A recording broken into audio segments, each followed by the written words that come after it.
নমস্কার বন্ধুরা, দোলন ড্রিমস চ্যানেলে আবার একটি নতুন ব্লগ নিয়ে চলে এলাম। তোমরা সবাই ভালো আছো আশা করি। আজ আমাদের এখানে বিশ্রাম। সকালবেলাতে হচ্ছে টমি ঘুম থেকে উঠেছে, তাকে একটু আদর করে খাওয়াতে হবে, ঠান্ডাটাও তো খুব পড়েছে। আর হ্যাঁ দেখো, আজকে হচ্ছে এখানে ঘড়ি উড়ানো, আকাশে সব ঘড়ি উড়ছে, সব কিনাই মানে মজা ওদের। আর সব ছাদের মধ্যে সব দল বেঁধে গেছে, ওরা যে পরে করছে, ঘড়ি উড়াচ্ছে, আবার ফিস্টিও করছে। ও ছোটো কাকিমা ছাদে রান্না করছে, মেজো কাকিমা সব কিছু দেখাশোনা করছে। বাচ্চাগুলো অনেক তো গেছে ছাদের মধ্যে। তারপরে এই যে আরম্ভ হয়ে গেছে আমাদের হাগুবাবু গুলুবাবু, সব ঘড়ি খুব দৌড় টানছে। আর ছাদে ছাদে সব লোকেরা সব ঘড়ি উড়াচ্ছে, দেখাই যাচ্ছে এখান থেকে। আর ঘুড়ি মানে বাচ্চাদের তো খুবই পুলক, বুঝতেই তো পারছো। আর বলবে কি, এই যে একজন টিন বাজাতে মানে পুরা রেডি।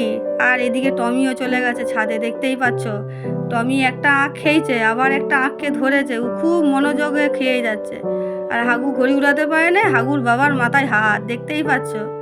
আর কি করবে, ঘড়ি যদি না ঠিক মতো হাওয়া না দেয় আকাশে, তাহলে আর কি ঘড়ি উড়াবে। আর টমি তো বুঝতেই পারছো সারাদিন আদর খেতে। তো বন্ধু বাই।